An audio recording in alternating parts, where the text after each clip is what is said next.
नमस्कार, मैं हूं अतुल कुमार। अभी आप देख रहे हैं अतुल की रिपोर्ट और इस समय हम उपस्थित है कथवलिया गांव में। मित्रों, आप देख रहे होंगे कुछ ही दिन पहले से यहाँ पे शिवलिंग का आगमन हो चुका है और 17 तारीख के दिन इनको प्राण प्रतिष्ठा किया जाएगा। यहाँ पे कुछ हमारे मित्रगण यहाँ पे जुड़े हुए हैं, इनसे हम कुछ सवाल जवाब करेंगे। सर नमस्कार। नमस्कार सर, मेरा नाम अतुल है और मैं अतुल के रिपोर्ट के माध्यम से हूँ। और आपका शुभ नाम सर? मेरा नाम विवेक कुमार होगा, मैं साहेबगंज से आया हूँ। जी विवेक सर, मैं आपसे 2-3 सवाल करूंगा अगर आपके पास समय हो तो। बिल्कुल बिल्कुल बेहिचक कर सकते। सर, मेरा पहला सवाल है कि अभी मैं जब थोड़ा सा कैमरा मैन से रिक्वेस्ट करूंगा, आप यहाँ पे आ जाइए।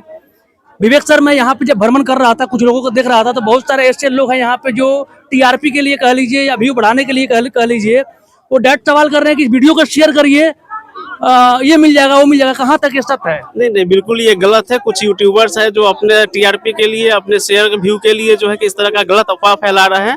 उनको बिल्कुल भी इस तरह का काम नहीं करना चाहिए। ये हमारा आस्था का केंद्र है, आस्था से खिलवाड़ बिल्कुल नहीं होना चाहिए। और कहीं ना कहीं सभी यहाँ पे जितने भाई लोग आए हैं, मुझे लगता है कि सब लोग सनातनी ही है, तो उनको इस चीज़ का ख्याल रखना चाहिए और इस तरह का अफवाह नहीं फैलाना चाहिए। भगवान की पूजा करना है, हमारी श्रद्धा है उनके प्रति, हमारे दिल में है, तो पूजा पाठ करना एक अलग चीज होता है। और जब तक कर्म नहीं करते, भगवान भी कहते हैं कर्म प्रधान होता है, जब तक कर्म नहीं करेंगे तब तक आपको कुछ नहीं मिलना है। तो हमें सच्चे मन से कर्म करना है, कर्म पे ध्यान रखना है, बाकी बात पूजा पाठ भगवान का करते रहना है। ईश्वर की ही कृपा है जो आज इतना सब कुछ हो रहा है। जी बहुत बहुत धन्यवाद इतना क्लियर करने के लिए। एक सवाल मेरा और है कि अभी जब मैं यहाँ से आ रहा था रास्ते से, तो देखा कि रास्ते में बहुत सारा भीड़ लगा हुआ था, बहुत सारे प्रशासन वहाँ पे उपलब्ध थे, लोगों को साइड कर रहे थे, जगह दे रहे थे।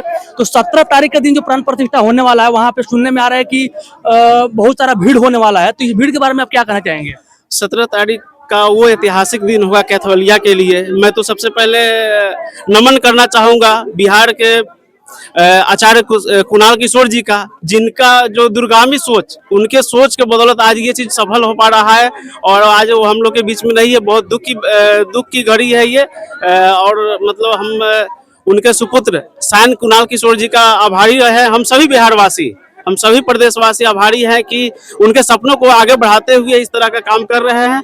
और 17 तारीख का दिन तो बहुत ही ऐतिहासिक दिन होने वाला है, ये पूरे विश्व के लिए ऐतिहासिक दिन होने वाला है, क्योंकि जो शिवलिंग स्थापित होना है, ये विश्व का सबसे बड़ा शिवलिंग है।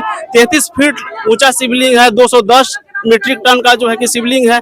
ये तो बहुत ही ऐतिहासिक पल होगा उस दिन का। और हेलीकॉप्टर से भगवान के ऊपर जो है, महादेव के ऊपर जो है कि पुष्प की वर्षा होगी। और उस दिन जो मतलब साक्षी तो बहुत सारे लोग बनेंगे, हम उम्मीद करते हैं कि लाखों की संख्या में लोग होंगे। लेकिन जिला प्रशासन इसके लिए पूरा तत्पर है। यही नहीं, जिला प्रशासन ही नहीं, राज्य सरकार भी इस पर पूरी तत्पर है। और हम लोग को पूरी उम्मीद है, जितना जगह है ये काफ़ी अच्छे से इस चीज़ को, भीड़ को जो है कि संयमित किया जाएगा, ताकि किसी तरह का कोई हादसा नहीं हो।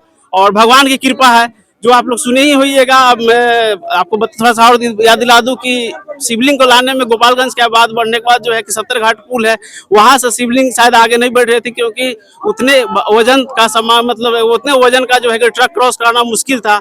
लेकिन कहीं ना कहीं महादेव की कृपा है कि बिल्कुल सही सलामत सुरक्षित जो है कि ट्रक क्रॉस कर गई। महादेव हम लोग के बीच में प्रकट हो गए, हम लोग के प्रति आग, हम लोग के साथ में आज हम लोग हैं यहाँ पे। ये बहुत ही गर्व की बात होगी। धन्यवाद, शुक्रिया इतना समय देने के लिए। भैया, मैं आपसे एक सवाल और करना चाहूंगा कि जैसे मैं मान लेते हैं कि अभी कुछ दिन पहले एक सोशल मीडिया के माध्यम से पता चला है कि जब इस क्रेन को उठाया जा रहा था वहां पे तमिलनाडु के अंदर में, तो ये शिवलिंग उठ नहीं रहा था।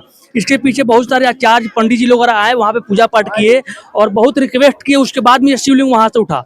तो यहाँ पे इसको उठा करके प्राण प्रतिष्ठा करने के लिए क्या आ रहा है? वो तो क्रेन से ही उठेंगी जी। वो क्रेन से उठ करके शिवलिंग 17 तारीख को स्थापित की जाएंगी। वो क्रेन के माध्यम से, इसमें 3-4 क्रेन आ रही हैं जो उस दिन प्राण प्रतिष्ठा के लिए 17 तारीख को विराजमान होंगी। क्रेन से ही होगा। धन्यवाद, बहुत बहुत धन्यवाद आप लोगों का समय देने के लिए। मित्रों, अगर आप पहली बार चैनल पे आए हैं तो कृपया चैनल को सब्सक्राइब कर लीजिए। मिलते हैं अगले वीडियो के अंदर में, तब तक जय हिंद।